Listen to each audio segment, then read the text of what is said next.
From the John DeVita Broadcast Center, welcome, ladies and gentlemen, to another broadcast of Armchair Experts with Jim Leon and Rich Massaro on the Windy City Hometown Entertainment Network. And now, here is Jim and Rich. I'm always ready. I wake up talking.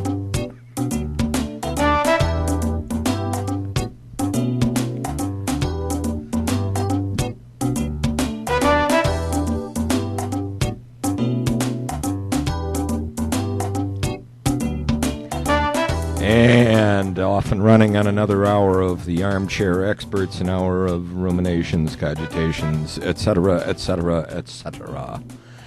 Happy New Year, Mr. Massaro. Same to you, Mr. Leon. Thank you. Yeah. Even though we've seen each other since the new year dawned. But people don't know that. People don't know that, but we got a few things to talk about. Let's see. You had cricket and soccer on your mind. I know you want. You know what? Eusebio passed away. You had a away. eulogy for him. You wanted to do. I'll tell you, the Black Panther, and I took a look at his career stats, and I'll tell you something. He 40 some goals in I think 70 World Cup games. On top of that, for his home club in Portugal, over 300 goals in his career. I think with the time that he spent in North America with some of the various North American soccer league teams that he was on, I think he approached 350 goals or better. So, okay. And you know what? Anytime you're talking about a sorry sport like soccer, anybody who could score some goals is much appreciated. I once said on the air when I was doing, I did the all-night show one time with on the Score with a couple of friends of mine, and I was doing the update at 3 o'clock in the morning. And I said, "Is it true the only legal scores in soccer are 1-0, 1-1, 0-0, and 2-1?" Did you get any response? I got a guy who called. A soccer fan. There was a soccer fan who called to chastise you. Called during when we were reading the World Cup scores, and he told us, "You guys don't understand ethnic pride. What's the matter with you?" Oh man! So it was 3 o'clock in the morning, and we were properly chastised. You know I'm forgetting to say here because you brought Eusebio up, but what I hope that I say almost the beginning of every program or sometime during every program. It's my distinct pleasure. You talked about New Year's, but I've seen you and John both since New Year's. We did a game. But I'm sitting here with the Hall of Famer, John DeVita. The Hall of and Famer. The voice of the Rebels, Jim Leon. And that's always my privilege to be with this group. Oh, my gosh. That means that means he wants money now. Mm-hmm. Yeah, John's nodding. Well, what else are we going to do? That's it. Number of interesting things we could talk about today. I tell you what, Jim, as soon as you're done with the show, you're done with that newspaper, let Rich stand on it, and this way he'll get a rise. Hey! All right, I told you John was in good form this morning. He's in top form. I'm going to have to start putting some sound drops on my digital recorder and have it here for things like that. Did you watch the BCS game last night? I watched part of it. It was a really interesting game, and then I was up late the night before, so I hit the hay about 10, so I didn't see the end of it. And I see that FSU came back and they broke the SEC's streak of 8 years? National championships. 8 years? Something like that? 9 years? Something? Yeah, I thought it was something like 6 or 7. Maybe, I don't know what it was, but it was a very good ball game. Florida State came back. I mean, at one point they were down 21-3. And Auburn was looking very good, but Florida State came back. No matter what you say about Jameis Winston, no matter what you think about him personally, he's a good football player. You know what? Although I think Jameis Winston, and I know we talked about him, I think the last show, and we weren't that positive about him. But you know what? It could be that Jameis Winston was just a good guy who got into a bad situation. I think we've talked about this too, Jim, either over coffee or on the air. And I don't want to get into this subject, but one of the things that interests me, Adam Pac-Man, what's his name? Pac-Man Jones. Pac-Man Jones, a guy who's in trouble, it seems, all the time. And I think we did talk about this on the air one time. And I'm not saying Jameis Winston is in Pac-Man Jones's league when it comes to getting in trouble off the field. But just because somebody seems to be maybe a little bit of a character or a bad actor off the field doesn't necessarily mean that he's a bad guy within the team. No. And a lot of times his teammates will love that guy. Maybe there's a guy who's laid all on the line for you. Yeah, so you never know. There are people who want alongside of him, want that person alongside of him. I think I heard Matt Millen once describe Charles Haley as a guy you want to go to war with on the field. He's off the field, a total rectum. Yeah, for sure. Yeah. And especially, I think, as you get into these levels, college at the major level or into professional sports, you're going to have more and more of those types of guys popping up. Guys that are exactly as Millen described Haley there. So, yeah. By the way, it was a 7-year streak for the SEC. 7 years. Okay. 7 years. I know I had heard it last night. I think the amusing thing last night was when they came on the air. Brent Musburger introduced himself as Kirk Herbstreit.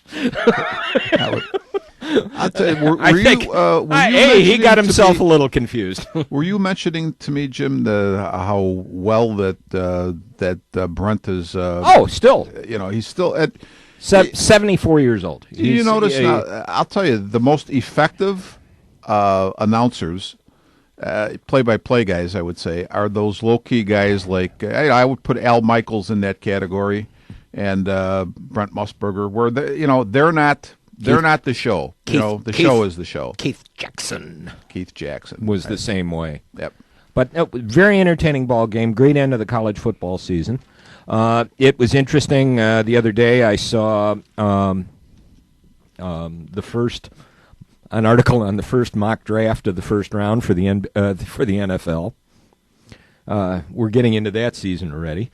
What did that look like? Where did you see that? What? I saw it on I should have printed it off. I saw it on an article, and I said, I'll come back to this, and now I can't remember where I found it. Do you remember? But the Bears pick. That's right. That's the Bears what the most pick important number thing 14, and how did we miss this name for our all-name team?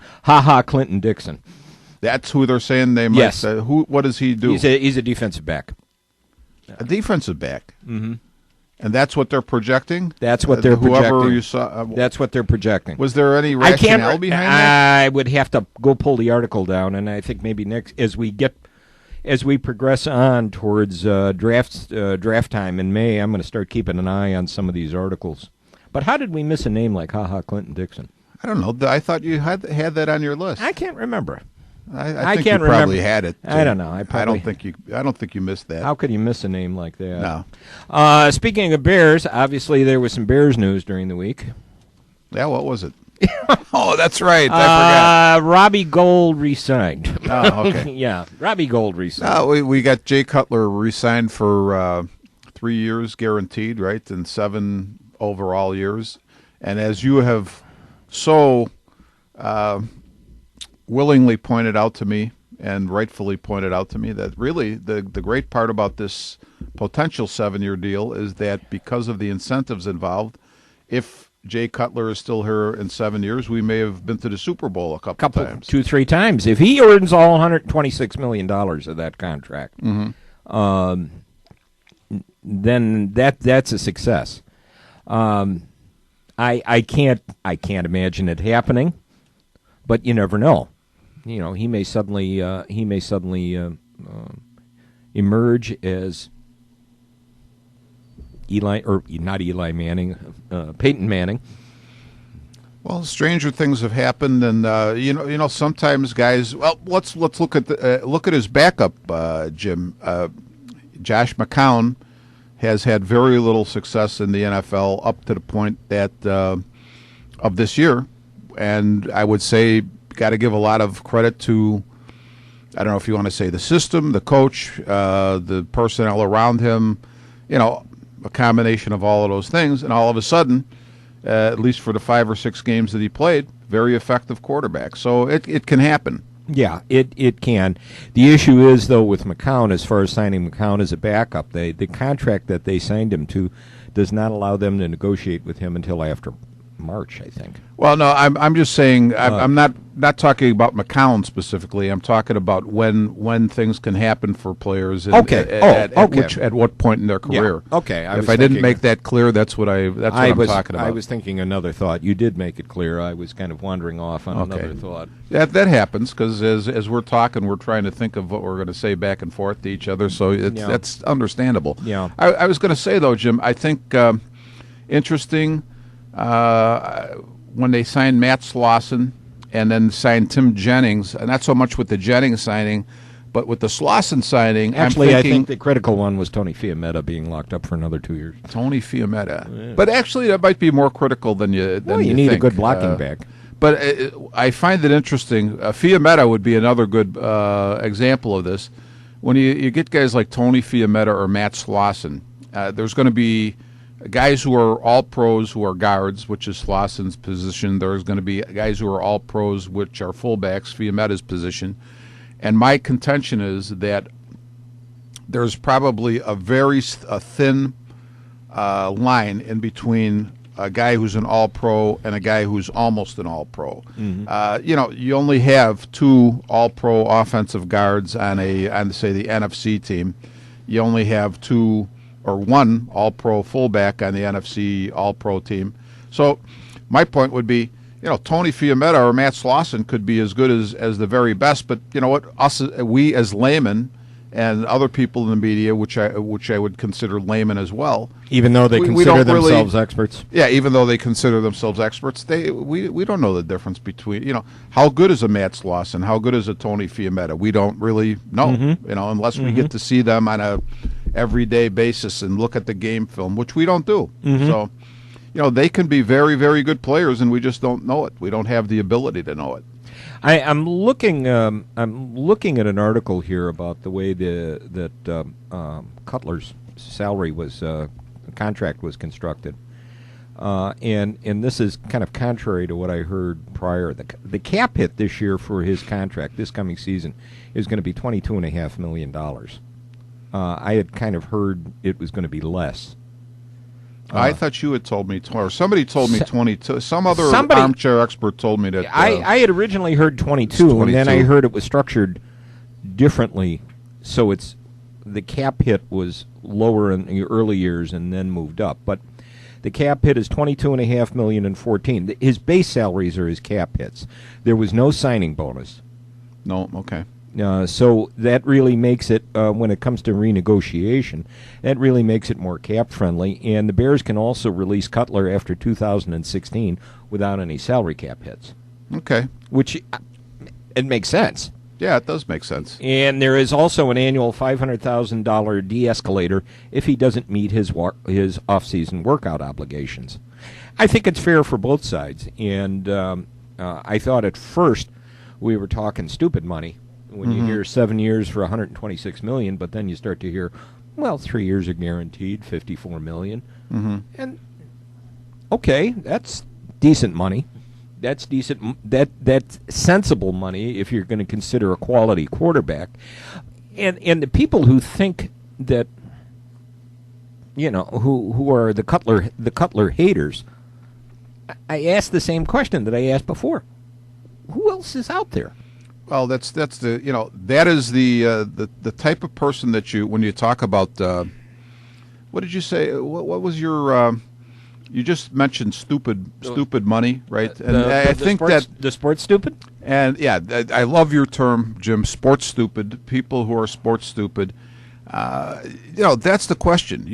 I hear people say, well, we could use McCown. Well, put it this way: even if that's your option. You also need somebody to back up McCown. You're also only going, and I'm not trying to detract from Josh McCown's performance this year because it was outstanding, but you're only going you're basing a very critical decision on 6 or 7 games worth of experience with this player. And Josh McCown, great guy. You want him on your team. He'll even say, and I've seen him quote, been quoted to this effect in the papers. Hey, I want Jay Cutler back as the starting quarterback. I'm going to go back to my position as the backup. I have no problem with that. There is no controversy. The people who insist, okay, well, we got McCown.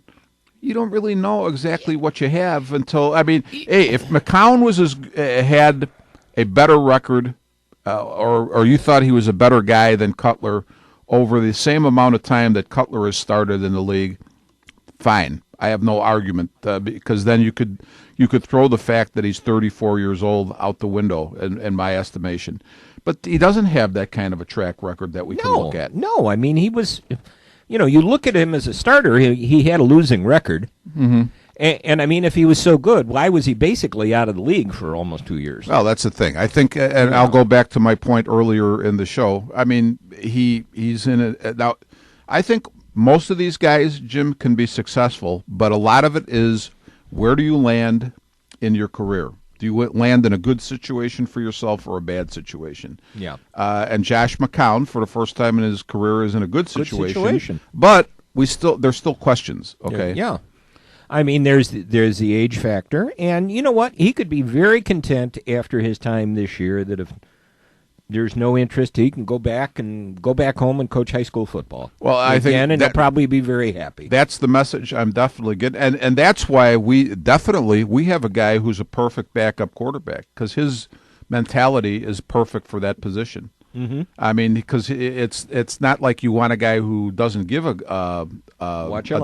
Watch your language. But it's Kevin Zaflick's in the other room, and he's laughing when you said that. But you do want a guy who, in a sense, actually does have that attitude. Like, hey, whatever, it's got to float right out. It's got to roll right off your back. Whatever is happening in your situation. That's right. And that's the type of guy you need as your backup. So, and it goes back to your point, Jim, which is a great one. Who the heck are we going to get if we don't have Cutler? What do we? Okay, let's get Tony Romo. Yeah. Well, now you got Cutler all over again. I have to share something that I saw yesterday, and I put it up on a board. I was looking on Monday. I was looking at some postings in a gentleman I know through real estate connections who lives over in the Dayton area is a Cincinnati Bengals fan. Mm-hmm. And obviously they had a terrible meltdown on Sunday, and Andy Dalton proved he can't win a playoff game for the third time. And Sham, the guy's name is Sham. Mm-hmm. He is Indian. Big Cincinnati Bengals fan. He said, "What should we do?"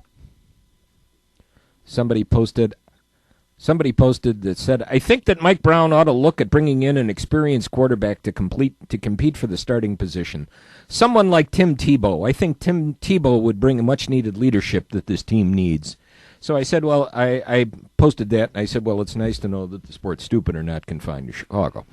Oh, no doubt. And I would say this, though, Jim, even about, people are panning Dalton's playoff performance. I saw the highlights or lowlights. But I'd say this. Again, Andy Dalton is how many years in the league? 3 or 4? 3 years. You know what?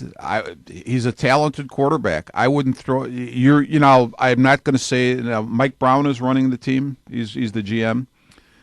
But that's a difficult call. That's what the man gets paid for. But you're not going to throw a guy with that much talent out because of a bad performance in a playoff game. Or now I saw the paper said so far he's 0-3 in playoff games. 0-3 in playoff games, and that means that in 3 years in the league, he's brought his team to the playoffs or helped bring his team to the playoffs every year. Mm-hmm. I would go back to I used to go to Milwaukee every day of the week. Early in the morning, and so when I get up into their radio range, I'd listen to WTMJ, which is I think the Packers station, mm-hmm.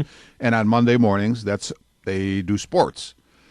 And prior to Brett Favre having a team around him that helped him become a Super Bowl champion and a legend, when you would go up there on a Monday after a Favre performance, Oh, my God. You would never believe that this guy would have ever been able to become the legend that he became in Green Bay and then later in Minnesota, because he was panned unbelievably. Because here was a guy who was a riverboat gambler. He threw the ball around like a Jay Cutler or like an Andy Dalton did on Sunday, and he was intercepted in critical situations, and the fans hated it. He did that. He did that through his whole career. Through his whole career, but all of a sudden, it was just later on he had the talent around him. He had the talent around him that was able to compensate for the errors that he still made, and he's an NFL legend. So my point is, you talk about guys like Cutler, Romo, Stafford, Dalton.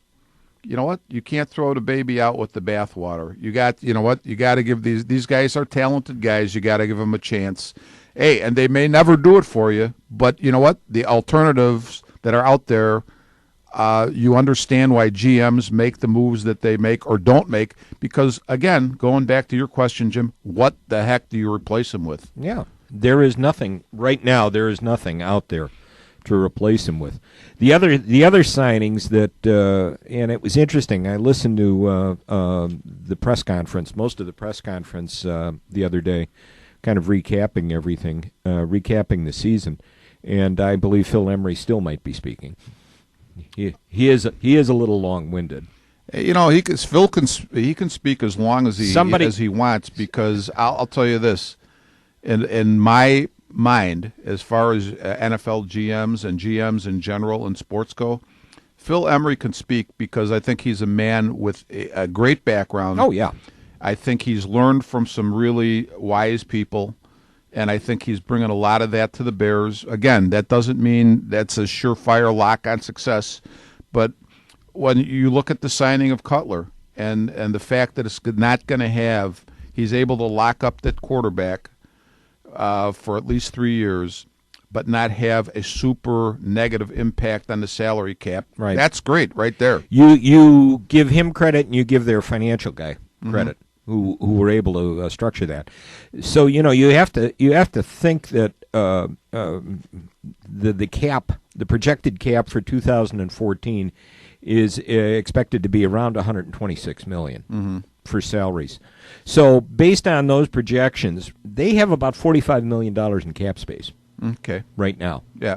So I think they're sitting in a very good position. Well, they're going to have more because I think that at least right now, right?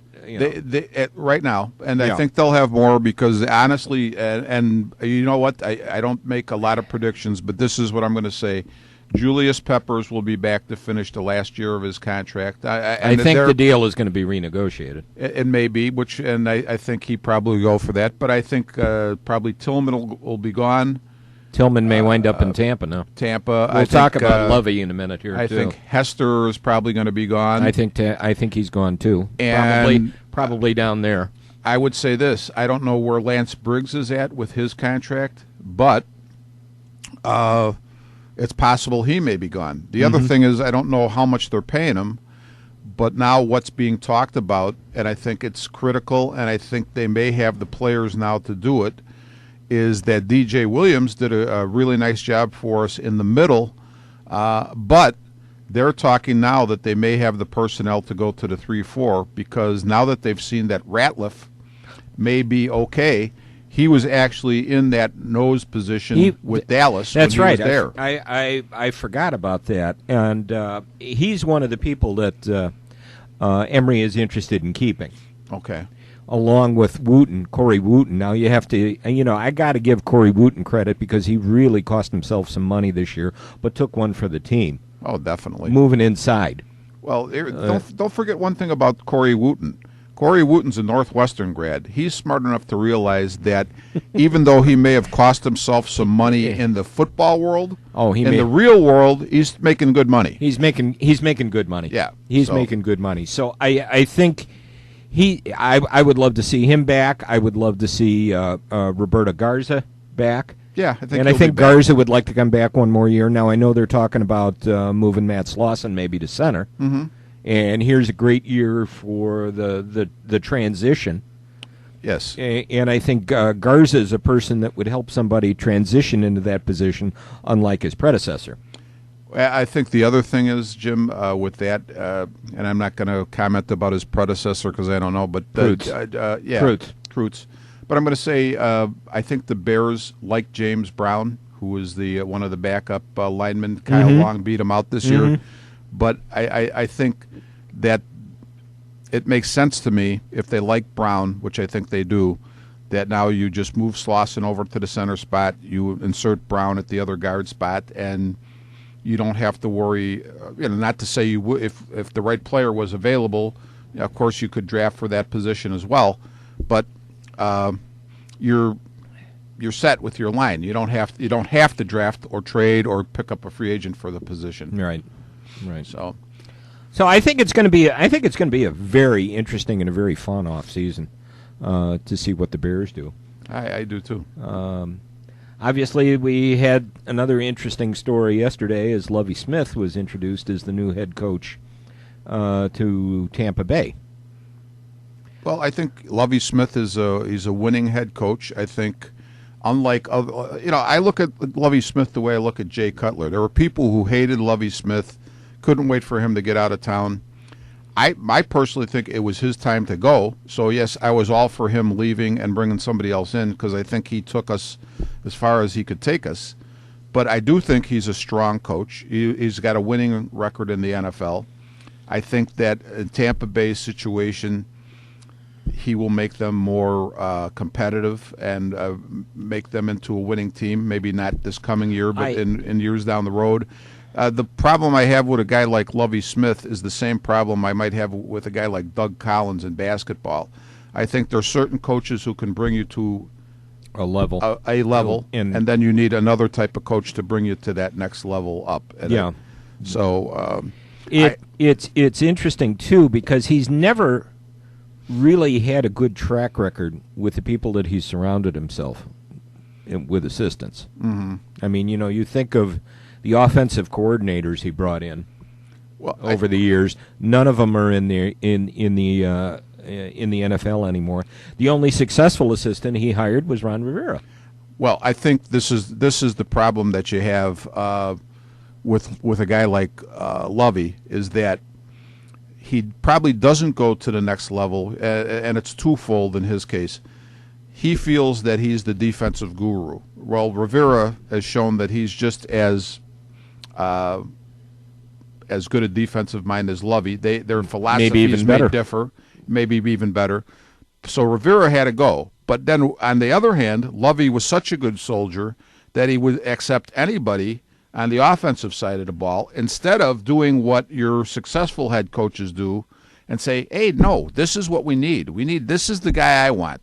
He took whoever was out there or whatever they wanted to hand him. Yeah. And I don't think you can really do that. Yeah, because Terry Shea was kind of the last alternative when he was here, and he was a disaster. Ron Turner had some success in his prior time with the Bears. Yeah, as offensive coordinator, didn't work here.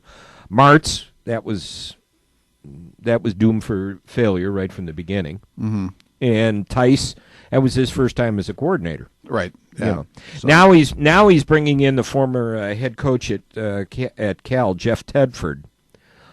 He's a quarterback guru, which maybe that's what they need down there.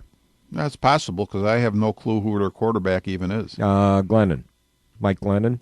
Okay, from what, Texas Tech or something, or something like that. One of those. One of them. Okay. One of them conferences. One of them. They're Texas. One of them Texas schools down there. I'm telling you. And there's a lot of them. Now his defensive coordinator is a good hire. It's going to be Les Frazier. Oh, hopefully they'll be on the same page. I would hope that. Rod Marinelli is going to stay in Dallas.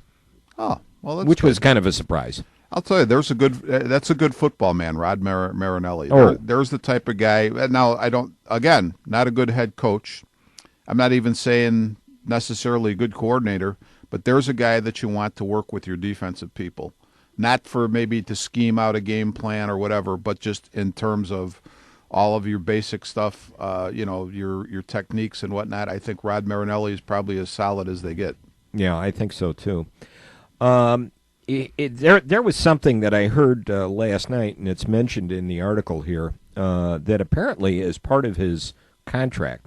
Since the Bucks do not have a general manager, Lovey has final say on the roster. Well, that might make a big difference. I like that. I mean, if I was a head coach, I'd love that. You know. And the column, Mark Potash's column finishes off this way. The good news is that Lovey had been there before. The bad news is that the last time Lovey had a say in a GM search, the Bears ended up hiring the guy who fired him. Mm-hmm. Well, okay. You know. Now Jerry Angelo's not going to go down there? Apparently not. Okay. Hey, there's music in the background. That must mean we have to stop talking for a minute. Not a minute. Well, 10 seconds. Okay. You are listening to Armchair Experts on the Windy City Hometown Entertainment Network from the John Navita Broadcast Center on Wednesday, January the 8th, the year 2014. And now, back to Armchair Experts, and here is Jim and Rich. Okay, I guess the station has been broken and put back together again. Thank God. I know. You know what? I noticed John is a lot more diligent about that when the boss is sitting in the control room than normal, you know. I know. I mean, he was reminded me Saturday the other night, you know, station break.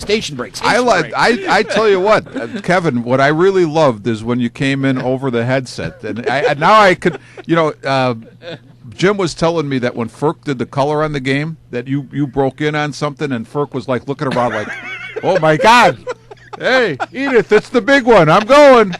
But, you know, he thought it was the voice of God. Well, now I could see why Ferk thought that, because I'm looking around like, what is that? You know. These little surprises. See, you missed that last year when I had the ball and chain, and I was the one that was hearing it. You got to hear all that. I got to hear that. I got to hear the reminders. Do the station break. break. Oh, my goodness. Kevin. And, you know, Kevin's got, you know, I didn't realize that Kevin has the authority voice that he uses, you know. You know what? I was impressed. Kevin had his radio voice on. He did. Yeah. He's good. He's very good. I know. By the way, I saw your mom this morning. She was working, and she was passing around some. Geez, I gotta see how the heck I say this. She was had samples, and that's a good way to finish it off. So, and I have to send you a clip of audio from the other night because I got Roger Badish to do the score on WGN. So I will send you the file later. So I just Facebooked him, and all I got is I said, "Can you do a score? Ridgewood 60, Schaumburg 53." He goes, "Keep listening," and we got it on the next news. We got it. I think that was like 9:15. We got it on the 9:30 news. That's really cool stuff. Yeah. Jim, you know what? To segue, talking about you know, coaches having some say-so over their roster. You told me as we came in that the Bulls made a trade at midnight last night, right? And so why don't you? Well, we talked a little. Didn't we talk a little bit about that at the beginning, or am I imagining? No. We talked about that before we were on the air. That's right. That's what it was. Okay. Well, the deal is Luol Deng has been traded to Cleveland. The deal is Andrew Bynum comes to Chicago. Andrew Bynum will probably be released. Let's hope. You know, we can only hope. Will probably be released. The Bulls get 2 second-round draft picks. They get a protected first-round draft pick that's owned by Sacramento right now. But the fact that it's protected may just have it turn into a second-round draft pick. Okay. Now it's interesting. All right, I'm just looking. Sacramento's record right now, they're 10-22. They're a lottery team right now. Mm-hmm. So if it's protected and they remain a lottery team, so much for the draft pick. So much for the draft pick being a first-round draft pick. But the fact that they can pick up a second-round draft pick and have the potential, essentially, for maybe 5 or 6 draft picks this year. Yeah, that would be nice. That would be nice. And here's the opportunity for the people who said the Bulls got to rebuild. It's time to rebuild. You got to scrap everything and start over. Okay, gang, here's your chance. Well, the nice thing about that too, though, Jim, is that you don't have to totally rebuild. You can keep some of the pieces because if you're going to add draft picks, you can probably keep Joakim Noah, and you can keep Taj Gibson, and you can keep whoever else you want to keep in that category. I think the nice thing, the thing I like about it is the fact that we're going to be able to have as many as 6 new bodies bodes well, because I think there's such a question mark about Derrick Rose, when he's going to come back, how he's going to be when he comes back. So I think you're going to need some of those bodies, and you're going to need a potential, if you don't have a marquee player, you're certainly going to need a very strong and deep team. I think so, too. And the other possibility for next year, too, is they're going to amnesty Boozer, which is going to open up more cap space. Okay. Now, what is this going to mean? Is it going to take a run in the free agent market? Who's going to be free agents this year? I think LeBron has the opportunity to kick out of his contract after this year. I'll tell you what. Here's what I'm saying, and obviously, this could be a stretch, but if I'm LeBron James, and a lot of these guys get into the mindset of what is my legacy going to be in the league. If I'm LeBron James and say they win again this year, so that would be 3 in a row with the Heat, right? Which I think is a pretty good possibility. Pretty good possibility. The only one that I can see maybe knocking them off is either Oklahoma City or maybe San Antonio. But what I would be saying to myself is, now who is the guy that I'm always being compared to? Michael Jordan. Michael Jordan. Okay, and a lot of people are saying that, especially in Chicago, nobody is ever going to be as good as Michael Jordan. So if I'm LeBron James, I'm a competitor, and I like the fact that, I'm a winner. How about if I go to Chicago, where I'm being compared to Michael Jordan constantly, and I help them become a winning franchise again, help them to a couple of 2-3 championships. I turn my number around from 23 to 32, and now I'm spoken of in the one place where I'm usually sort of put down. Now they're going to say, hey, LeBron is the king. He's right up there with Michael. He's right up there with Michael. So, I mean, and that might be a little far-fetched, but I don't think it's as far-fetched as it may sound. No. I don't think so either, although the rumors seem to be that if he ever left Miami, he'd go back to Cleveland. Whether Cleveland would want him, though. Oh, they'll take him in a heartbeat. Are you kidding? Yeah, the fans are like fickle. the voters. Fans are fickle. The fans are like the voters. The voters here in Chicago prove how I'll just say it, stupid the fans and voters are. I mean, voting stupid. My property taxes are getting out of hand. Well, but you know what? You're still voting the same old bums in that that's you've been right. voting in forever. So that's right. Interesting looking at the NBA standings right now. 3 teams in the East are over 500, and 1 team is at 500. Yeah, you were saying the Raptors are at 500. Raptors are 16-16. Indiana is 27-6. With the best record in the East right now, Miami's 26-8, and Atlanta is 18-17. Holy moly! Isn't that a hot mess? That is a mess. Where are the Knicks? Because I see that the papers are they're trumpeting the fact that we should get Carmelo Anthony here. What a great acquisition that would be. Huh? They're 11-22. Even with the great Carmelo? Even with the great Carmelo. Yeah. That Atlantic division, Toronto 16-16, Brooklyn is 13-21, Boston is 13-21, Philadelphia is 12-22, and the Knicks are 11-22. That's an awful division. What did you say that Brooklyn's record was, even after that stunning trade that they pulled off? 13-21. Of course, it looks like don't they have the same record as the Celtics? So that was a real. Yep. That trade really did both teams a lot of good, didn't it? Yep. Worst team right now in the NBA is Milwaukee, 7-26. Whoa, that is bad. Yeah. Man. Now, how is isn't the coach on the? I don't want to get into this, but the coach of the Celtics is Stevens, right? The guy who was the guy who came from was that Butler. Butler, right? Yeah. And I think he came in expecting Probably came that expecting the this worst. is going to be a rebuild. We're going to blow this up and start all over again.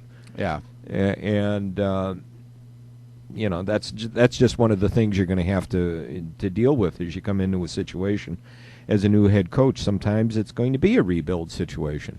Well, I think the Bulls would have a real hard time tanking in this situation because it's hard to get worse than some of the teams that are below them. Man, you look at them right now. I'm just trying to look at the standings. Are they in the 6th spot right now, Jim? I'm Did they looking jump at up the with these couple standings. of wins they've had here? Right now, Indiana's number 1, Miami's number 2, Miami's number 2. Toronto would be number 3, just simply because they're leading their division. Okay. Atlanta would be number 4.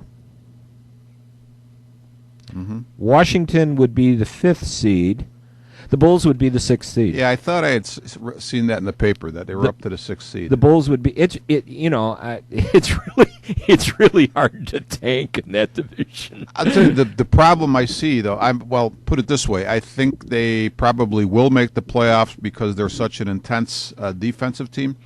But where they're not, I don't think they're going to rise much above where they're at right now because they, again, probably their most consistent scoring threat is gone, and they've been having trouble scoring even with him around. Even with him around.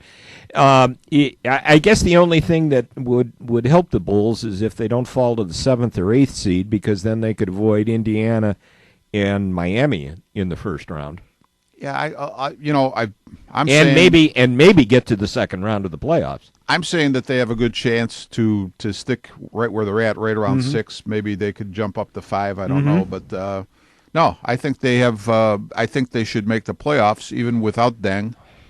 And I have to say, Luol Deng, sorry to see him go. Thought he was a really good performer, a good team guy, and I know that. Boy, he went. I can only imagine.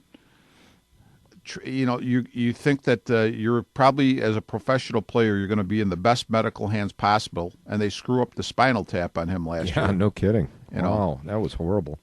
The issue too, and this comes again to getting something for someone while they can. He's in the last year of his contract, and they have attempted to negotiate a contract with him and got nowhere. Yeah. And apparently right before this trade was made, they made another offer that basically said, I guess all they can offer this time of year during the season would be 3 years, $10 million per.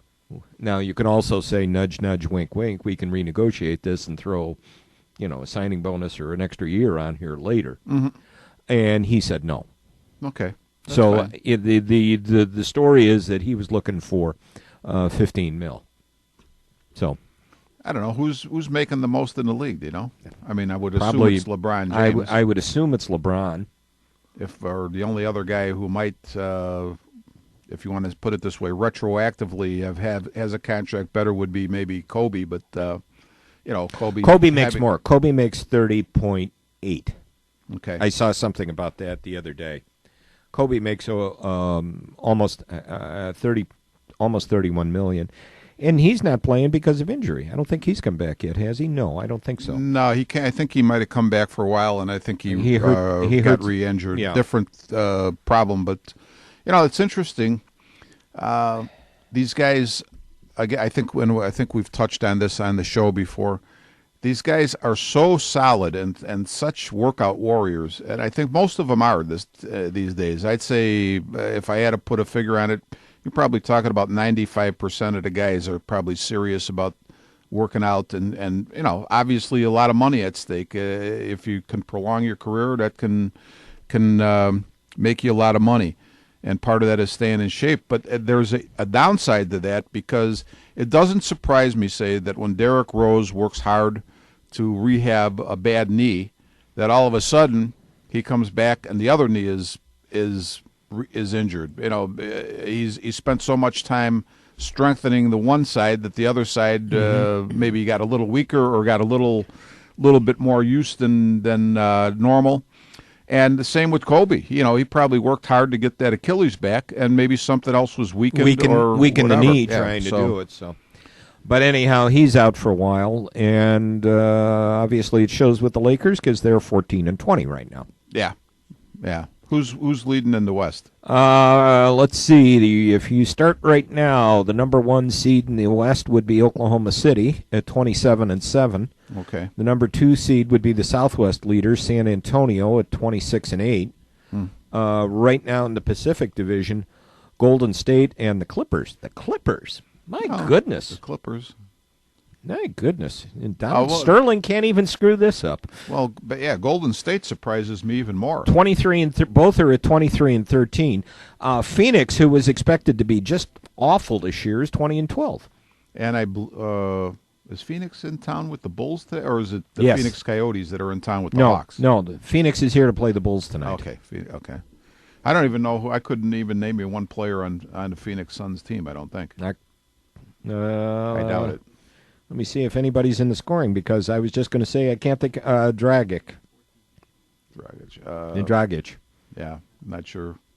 I don't know much about him. So. I don't know either. But we are the armchair experts. I know. Well, that's one thing. All right. We need to study, and next time we need to talk about the Phoenix Suns. We're doing all Phoenix Suns next time. Yeah, I'll be studying the Phoenix Suns. Yeah. All right. I'll be talking about Alvin Adams and KJ and Barkley, and those are the Phoenix Suns I'll be talking about. Charles was at the game last night. Went to the football game last night. There was a shot of him. He's an Auburn He's guy, an right? Auburn grad, so I'm sure he thought the results of the game was terrible. And he's a grad on top of it. Yes, he is. That's a very impressive. He's a very good. I love Chuckles. He's a very interesting guy. No doubt about it. I love the Chuckster. No doubt about it. So what are we going on from? There hasn't been much Cubs or Sox news in the. No.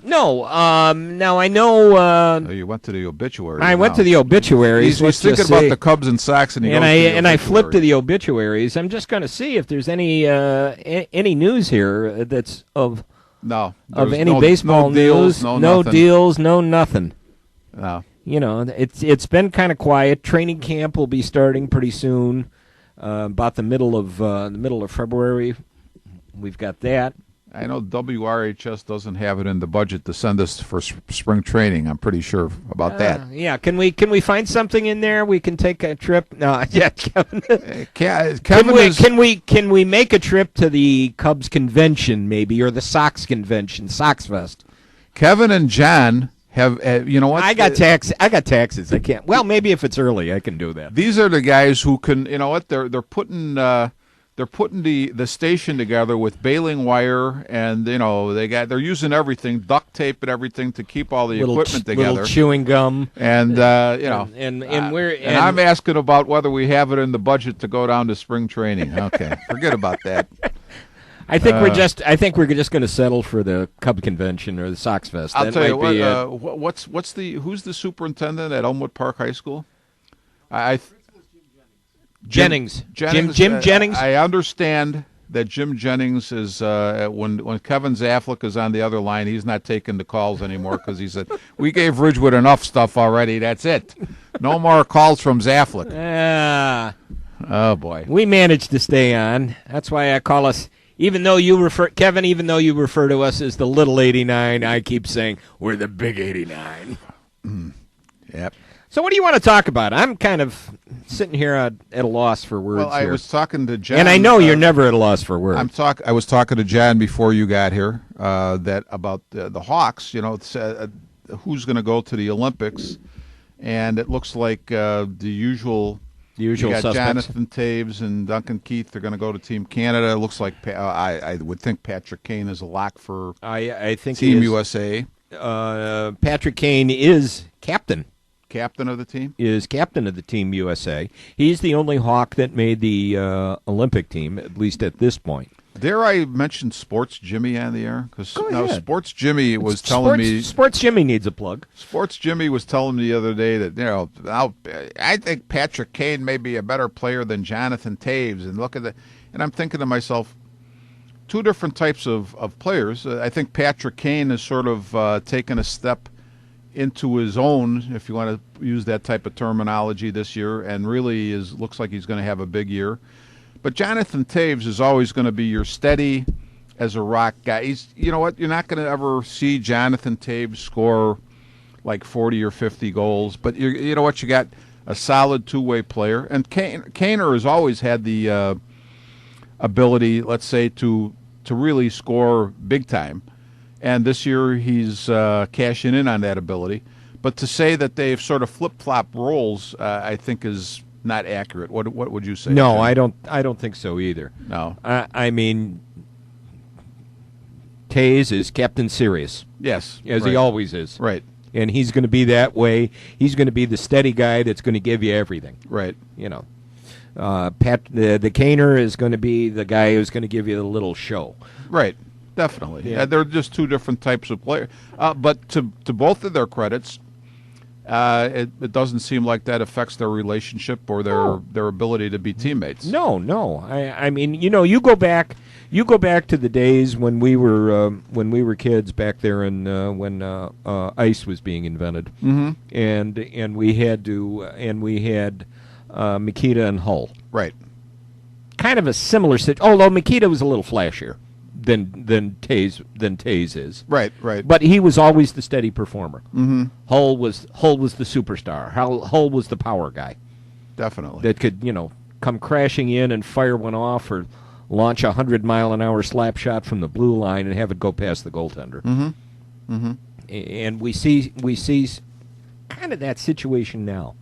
You see, you have probably the best defenseman in the game now with Duncan Keith, and you go back to the glory days and think about Pierre Palat playing defense. Yeah. There's some great similarities and some differences. Keith, of course, once I told Dana that Keith was a Michigan State graduate. Well, that's her guy. He's great. That's her guy now. He's fantastic. I mean, her guys, Keith and Duncan Keith in hockey, and Kirk Cousins in football. Mm-hmm. That's what she wants to know. Did Cousins play? When he got a chance to start, and I told her he was 19 of 49 in that last game, she went, "Oh." It's interesting, Jim. She said it must have been the rest of the team's fault. It certainly wasn't him. I noticed when I quickly looked at the paper before you got here that now Keith is like a lock to make Team Canada. Yeah. They're putting Seabrook's chances at about 40%. Yeah. But I find it interesting. Handzus. By the way, Handzus made the Czech team. I don't think that's an upset. That's not a surprise. I have to say that Duncan Keith isn't able to be Duncan Keith or do what Duncan Keith does well without a guy like Brent Seabrook, who's going to be a stay-at-home type of defenseman.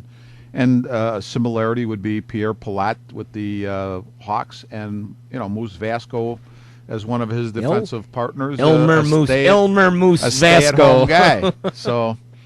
Elbows Nestorenko. Oh, I tell you, there's an underrated guy. Mm-hmm. But at any rate, let's get back to let's talk some.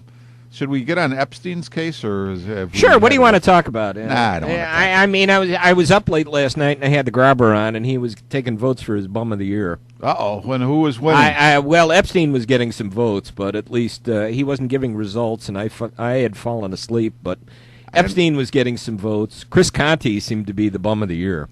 I was, you know what, my son was saying when he was watching the Bears game that Conte, he said something about his father being, was a good-looking guy and could have been in the movies, or Conte. His grandfather was. Richard Conte was Conte. A very well-known actor, and that was his Don Barzini. Don Barzini. That's and right.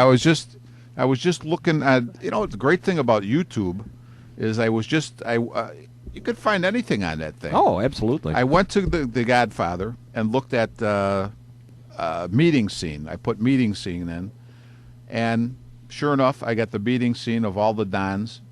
When Don Barzini was saying, the guy. I want to thank the heads of the 5 families. Yeah, that's right. And then, Don Corleone has got to share his judges and his politicians, and that's a very good scene for Richard. Probably one of the better scenes in his career.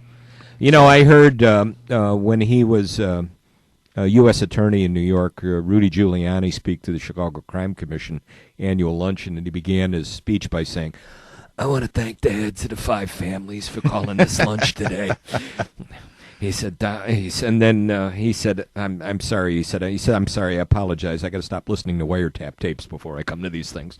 Hey, and I have to remind you that, again, I just got done with the book called Chicago Confidential by Max Allen Collins, and it's about the mob, the Fichettis and Giancana and those guys when Kefauver brought the Kefauver Commission hearings to Chicago. And of course, it's all fictionalized, but really, you could see where some of this stuff really might have happened. And I just want to remind you, if you really like historical fiction, and I know that you enjoy it, Max Allen Collins, excellent mystery, historical fiction type of writer. And I know that at one time Mike North was talking to Max Allen Collins about getting together on something. And, I mean, hey. Well, if Mike North says how it's could good, Mike North not be right? If Mike North says it's good, then it must be good. Yeah. I was going to suggest a book to you just talking about historical writings. If you find it, and let me look this up because there was a mention of it on a Facebook group. And Dana's actually read this book and found it. She found it at the Chicago Historical Society last year and read this book and found it to be very interesting. I'm trying to find her name. She is Al Capone's niece. Al Capone's niece, huh? And it's a very, very interesting book. And if I can find... Is it historical or historical she's talking, and mob-related historical? She's talking from a family standpoint. Okay. What being with the family, and if I could find her name here. As you're looking for the name, I'm reading a book about the history of the Pittsburgh Steelers in the 70s. Mm-hmm. And there's one scene, There it is. one part of the book. Go ahead, Jim. Yeah. Go ahead. Kevin looked it up. Uncle Al Capone, the Untold Story from Inside His Family by Deidre Marie Capone. Oh, okay. Very interesting book. Okay. Very interesting book. That is something that I will try to find. You. But I was going to say I was trying to cover while you were looking. Cass Rooney is in the Hall of Fame. They're visiting the Hall of Fame, and Art Rooney's there with her, and she's walking around with Art Rooney Jr. and she's going up to the busts of the different players, and she's saying, "Oh, there's Johnny Blood." She says, "Oh yeah, he used to come to the house, and he wasn't as crazy a guy as everybody thinks he was." And he, there's Tim Mara, and she goes, "Your brother Tim was named after Tim Mara." And she's looking at him. She goes, "You do know that, don't you?" And Art Rooney Jr.'s going, "Yeah, Ma, I do know that." And then she came up to an unnamed guy and say, "Oh yeah, he's in the hall too. He used to come to the house." But you'd have to watch him because if, you were in the room alone with him, he'd try to grope you. And Art Rooney Jr. is sitting there thinking, Ma, I don't want to know this. Ma, his other thought, though, was sort of like, yeah, she knew all of these people in a totally different sense than most of us. She knew them on a personal level. Yeah. She knew, that'd be like me saying, Jim Leon is in the Ridgewood Hall of Fame. And everybody, oh, yeah, Leon did this and Leon did that. And I could say, yeah, Leon, one time we held hands and skipped into Tom Mitchell's classroom and said, "Hello, Mr. Mitchell." And had detention. Because of it. Yeah, that's your Hall of Famer right there. Because he told us, "I just dare you not to show up." Yeah. So, speaking of Halls of Fame, by gosh, the Baseball Hall of Fame should be announced by the end of the week. And who's going to make it? Well, let's see. Greg Maddux, Frank Thomas, Tom Glavine.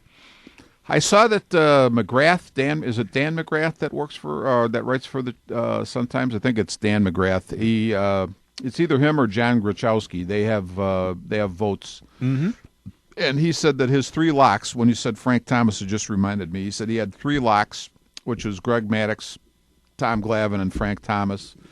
And then he named other players that he thought were close and that he was going to vote for. I don't know how many votes the writers get. They get 10 votes. 10 votes, okay. They get 10 votes. Most of them do not cast their full 10 votes. See, yeah, I think that's wrong. I think that's wrong, too. I think if it was kind of fun. A board that I used to post to, we used to have our annual Hall of Fame election and see who we would name to the Hall of Fame, and how close it came to what the actual results were. But I think when we look at it, I think you're going to be talking Locke. You're going to be talking. I think you're going to be talking Maddox. Mm-hmm. I can't see him not getting in his first year. Frank Thomas. Yeah.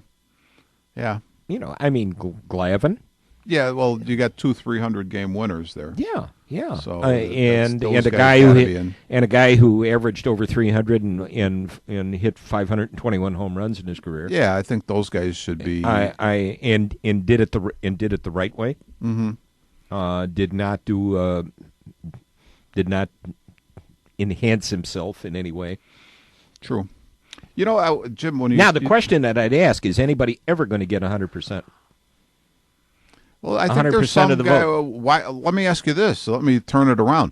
Why would Greg Maddux, with 350 some career wins, not get 100% of the vote? I'd say this: what idiot? I mean, if I'm going to be blunt, would not vote for him. Right. What would your possible rationale for not voting for it? Well, he was in a hurry to get to dinner and he didn't give you an interview, so you're not going to give him a vote? So you're not going to give him a vote. He did something else. You think back, the original class was not elected unanimously back in the 30s. That's interesting. Well, but see, okay, I could maybe see that because at that point it was a brand new idea. And people, you might have thought, well, wait a minute, I can't vote for Babe Ruth because I think Ty Cobb is the greatest player ever, and this is the. I think baseball at that point was probably still evolving a little bit, and so I could see it. But now I don't think you're at that point anymore. I think you put it this way: I don't care if Greg Maddux had 350 wins in the dead ball era or 350 wins. Now, that's Hall of Fame. That's Hall of Fame material. I remember when Don Sutton struggled really to get up to 300, and I'm not trying to disrespect what he did, but you could look at years where Sutton maybe, he just hung on so he could get to that point. Early Wynn would be another guy who was in that situation. Got to his 300th victory, and that was it. But you still 300 wins. Is a lot of wins, and it's a lot of innings on the mound. It's a lot of good pitching.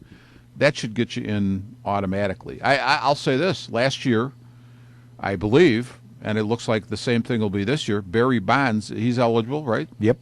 He's not going to get in. Now, Nope. I say this: I don't like Barry Bonds. Even if he hadn't done steroids, I just didn't like the way he put it this way, and maybe I'm wrong.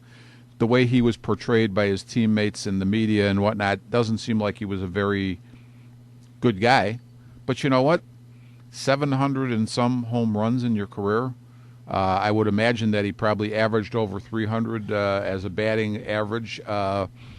Probably, whether you like it or not, one of the best players of all time. And he's not in the Hall of Fame because he did steroids. I'll tell you what, I don't like the fact that steroids were being used either, but you still have to hit the ball to hit it out of the park. McGuire won't get into the Hall of Fame.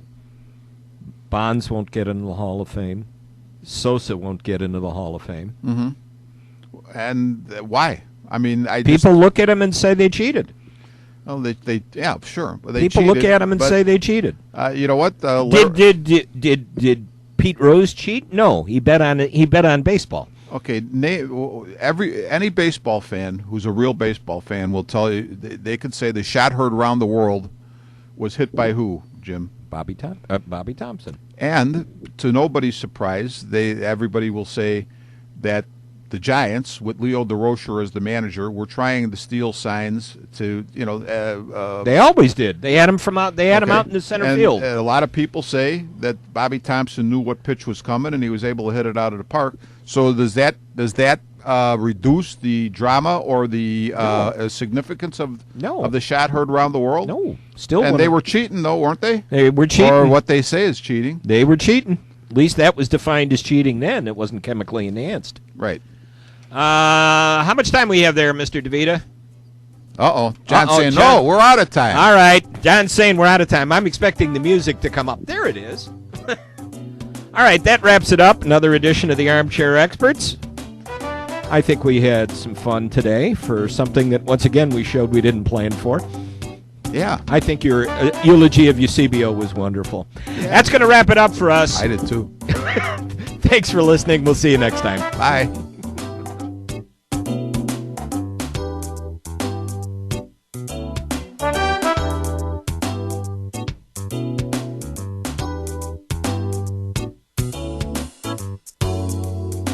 You have been listening to Armchair Experts from the John DeVita Broadcast Center on the Windy City Hometown Entertainment Network with Jim Leon and Rich Massaro. This broadcast was directed by John DeVita, edited by Stephen Lehman.